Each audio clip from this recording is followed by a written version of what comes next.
Welcome to Socially Served. I'm your host, Frank Sroka. And as you know, Socially Served was first conceived for you, the consumer, so you can make informed decisions.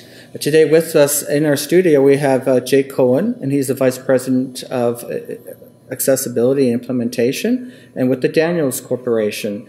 And we're going to speak to Jacob shortly after this commercial break, so don't go anywhere.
Welcome back, Jake. I'd like to welcome you to our show. Thanks for coming. Thanks for having me. No, it's our pleasure.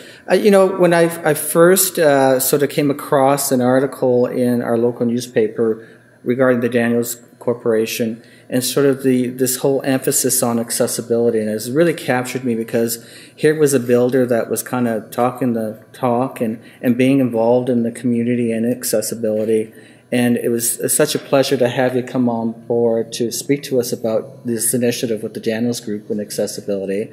And I just kind of wanted to know a little bit more of how this vision started. Maybe you can give me Sure, some no idea. problem. Yeah, over many years ago, my department, the Project Implementation Department, we had the ability to meet with a lot of different new purchasers, new homeowners for our condo buildings that we're building.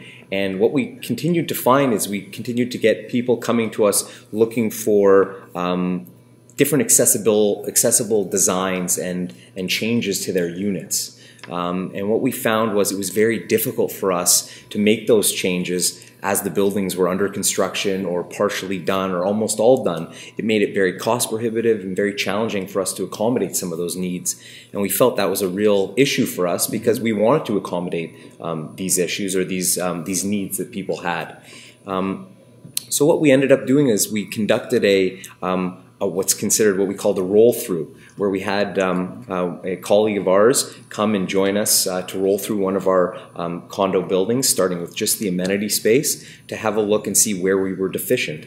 And what we found is we were very deficient in a number of areas. There's building code, and then there's what is just better for overall universal accessibility. Right. And that's what we were going for, is trying to be better in overall universal accessibility for not only people who have mobility devices or use mobility devices, but for people who are maybe pushing a stroller and have groceries in their hands or have a baby strapped to them and don't have their hands free, where the electric strikes and where the auto door openers that they can use. What are the concierge desks looking like so that there's you know, more modest and understandable interaction between the concierge and someone who's wheeling up to them?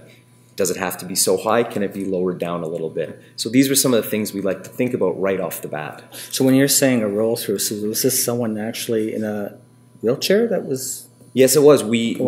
That's correct. We partnered with a group called Stopgap Foundation. Very familiar with them. Okay, yes. And Luke Anderson helped us with that, and Luke was amazing. He showed us some pretty incredible things in our common spaces, in our common areas of our condo buildings where we could do better and we needed to do better. And from that, we started to create a checklist of here are the items that we need to address in our common amenity spaces that we need to make our buildings better. And so you're also looking ergonomically too. As our population gets older, we're going to need more requirements too, as that age group starts to get older, and there's issues in terms of physical barriers and ergonomic dexterity barriers. So that has to be addressed. So actually, this is a smart way to look at what the need in the community is. As the population gets older, for persons with disability barriers, you're accommodating them, and that's amazing. Yeah, we decided that we needed to do more than what building code was. We needed to think about going over and above that.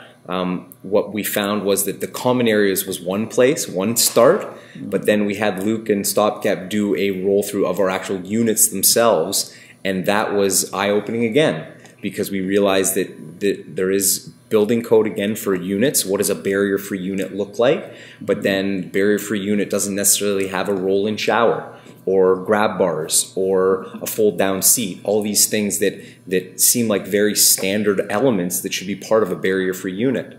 So that's where we created the Daniels Accessibility Design Program.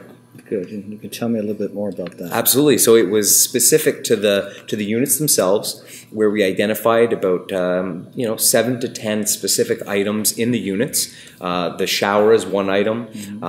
Direct access to your balconies, roll-out access. So no lip, no step. We want direct access, so someone in using a mobility device can get access to the outdoor space, which can be very important for someone who's living in a condo building and doesn't have direct access to a garden in the back or to a backyard or a front yard. Clearances seem like the very basic things. Doorways and within the kitchen themselves, underneath the cabinets for your sink to be able to roll in and make sure you can get access to your sink. And those were a number of the features that we said these are just standard in the Daniels Accessibility Design Program that we're going to include in a number of our units going forward. So basically retrofitting a lot of these the accessibility units. Now, what about common areas like rooftop terraces or recreational areas? Absolutely. So we, like I mentioned before, we started with the common areas. That's where we started to address the needs, making sure in the amenity spaces themselves there was enough room for people to move around properly in the amenity space where there was kitchens or kitchenettes, the ability to prepare food in a proper way. So the amenities we're definitely addressing, all the way to locker rooms. So locker rooms, you're carrying stuff to a locker room to put away because you don't have enough room in your condo. What about an electric auto door opener on that locker room door? Or a garbage chute door, where otherwise you have to turn and try to push it in. Why not put an auto door opener on those as well? So we've identified a number of things within the common area spaces and then a number of items in the units themselves to create a full package. Just to clarify, these are for new buildings. Right. We're doing this going forward on our new construction buildings. Going back and retrofitting, that would be challenging for us at this point in time, but for our new buildings going forward, that's our program. Right. So what about the new buildings? Where are they being built now? So we have two that are under construction right now. One of them is in Mississauga, and it's called the Wesley Tower. This is right near City Centre in Square One. So that one went into the ground in construction 2 or 3 months ago. Great. And we're expecting occupancy for that one probably in early 2020. And then the second one is in Regent Park, a building called Due East. And that one went on sale in October and just started construction just about a month ago. Wow. And again, same thing, occupying in middle of 2020, where in both buildings there's going to be a handful of these accessibility designed units. So far we've sold 14 of 24 that we designed in both the buildings. So great start to the program. Great. And that's what I was going to ask you too. So there's a certain component of units that are accessible then. That's correct. We've identified 24 units to start with in the buildings, and those are the ones that we're going to be doing these specific features that I mentioned and I touched on before. Those are going to be the ones that are going to be the ones that we're going to follow through with, regardless of if we have someone buying them today, or it may take a little bit more time to sell them all, but we're totally okay with that. It can be a little longer, a little closer to the occupancy date. And if someone buys it a little later on, that's okay. But if they buy now, they have an opportunity to do custom upgrades and custom changes to their unit as well. So that was a big component for us, is that we are doing these 7 to 10 accessibly designed features in the units, but we found that in talking and meeting with people with accessibility needs, that all the needs can be different and very unique to each person's specific environments. So with our decor programs, we're able to allow people to specialize and customize even more over and above just the design features that we're including in the unit. Great. So did you have like a focus group that you kind of conducted sort of to get some feedback in terms of how to develop these units, or what was involved with that? We definitely, we relied a lot on learning from people who have come to us and said, these are the things I'm looking for. Okay. So we did that, and we've been collecting that data over about 5 years, 5 to 7 years actually. And then over and above that, we went and engaged with some actual professionals in the industry. A group called Accessibility Advantage are helping us with our design of our units and actually programming the units and how they work. And my colleague Stephanie Bonnick, she's working with them on a daily basis when it comes to the unit design. And Accessibility Advantage also is working with us on the common areas as well. So they have a full scope for our units and our buildings going forward to make sure we're meeting the that right standard. Oh, that's excellent. And when you're saying programming, what do you mean by that, programming? Well, I'm talking about how does the unit function? Where should the kitchen be in relation to the bedrooms and in relation to where the hallways are, meeting the width needs that we want, the clearances that we want, the bathroom sizes that we want. That type of programming requires thought, because we're trying to put that into an actual floor plate and build a full building that's going to work. Exactly. So it has to be it has to be thought through all the way from the very beginning. Okay.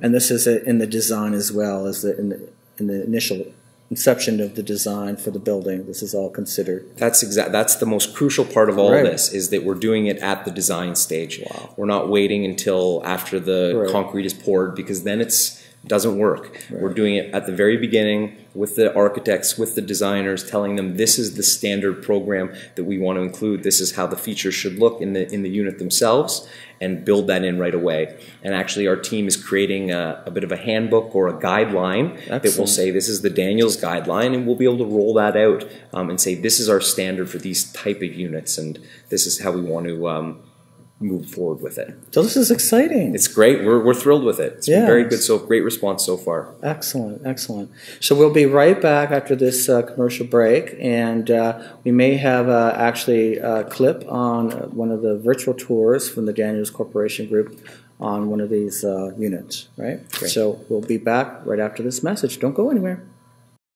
Hi, I'm here with Stephanie with the Daniels Corporation, and we're here to talk about accessibility and design in our new facility that they will be constructing. And Stephanie, thanks for joining me on this episode. Thanks for having me. Okay, I just wanted to maybe talk to our viewers a little bit about accessibility and design when actually building a condominium unit. Maybe you can help me with that. Sure. So what we've done is we've introduced a number of units that are fully accessible for people using wheelchairs. And we thought that was really important because the barrier-free code doesn't really get there. When we're building barrier-free units, we've noticed that people who are using wheelchairs aren't actually able to use their showers, and they're not even able to use their balconies. Right. So one of the things that we've introduced in this program is to create a swing door with a roll-out balcony, and to create larger spaces in the bathroom so that people can actually roll into their shower, and they have adequate transfer spaces between their showers and their toilets. Excellent. Okay. And so then that way, I guess, in terms of doing daily living chores or being more accessible in their units, it's just more easier for their lifestyle as well, right? Yeah, exactly. Okay. So we've also tried to introduce side-by-side washer dryers where possible. Typically in a condo, you'll have a stacked washer dryer. Right. But we know that it's much easier to use the washer and dryer if they're side-by-side for someone who's in the seated position. So a lot of thought and planning has gone into this. Yeah, definitely. We've actually engaged a consultant called Accessibility Advantage, and they are experts at building accessible buildings and accessible units. So they've given us a lot of feedback on our unit designs, and we've always taken their advice where possible. Well, excellent. Thank you so much, Stephanie, and thank you very much to the Daniels Corporation. And we'll be right back with Socially Served, so don't go away. Welcome back to Socially Served. I'm here with Jay Cohen with the Daniels Group, and we're talking about accessibility in building and design. Jake, welcome back. Thank you. Yeah, we were conversing a little bit about the ideas in terms of making a unit more accessible. And I wanted to get sort of your sense of your feedback from the community. How are they feeling about this? I mean, Daniel's Group is on the verge of a couple of buildings that are going to be constructed, which is amazing. And you've talked a little bit about sort of the surveys and kind of how you kind of gauge the community's response on things. So what's the feedback like now? Can you give me a little sense of that? Yeah, the feedback's been incredibly positive. It's been great to see that people are taking to this and receptive of it. I think the important thing for us, though, is we're starting it with these first two buildings. We're getting a lot of good information from these buildings. We're going to learn a lot from these first two where we're doing the units themselves, and then we're going to continue to evolve the program and build on it and make it even better than it currently is. I think the reality is that this is something very long-term that we're planning on doing. We know this is where the demographic is going, aging demographic.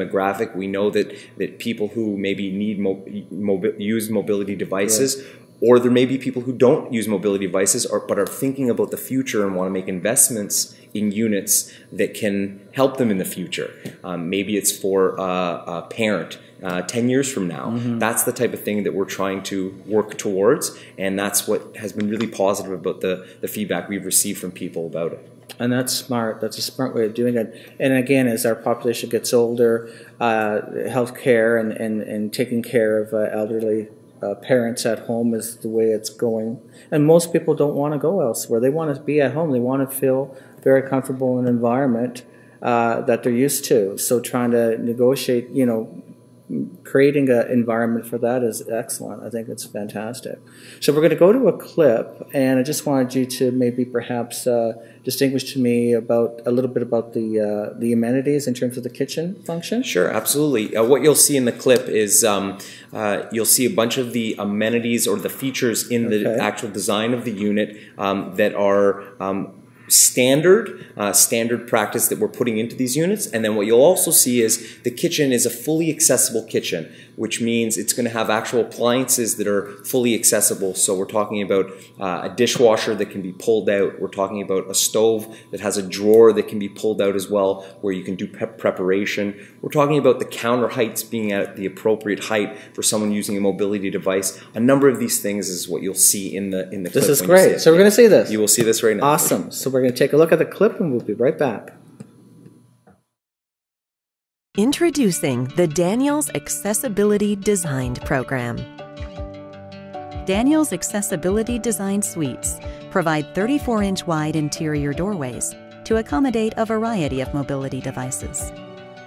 The ensuite bathroom is designed with a porcelain-tiled roll-in shower, a folding shower seat, a handheld faucet, and grab bars. The bathroom sink has adequate knee clearance for easier access to the faucet. In the kitchen, lowered countertops and under-sink knee clearance are also provided. Standard appliances include a side-opening wall oven with a convenient pull-out counter below, as well as a drawer dishwasher. Finally, a swing door with a low threshold allows for easy access to the balcony. Daniels Accessibility Design Suites. Designing possibilities, removing barriers. For more information, visit danielshomes.ca.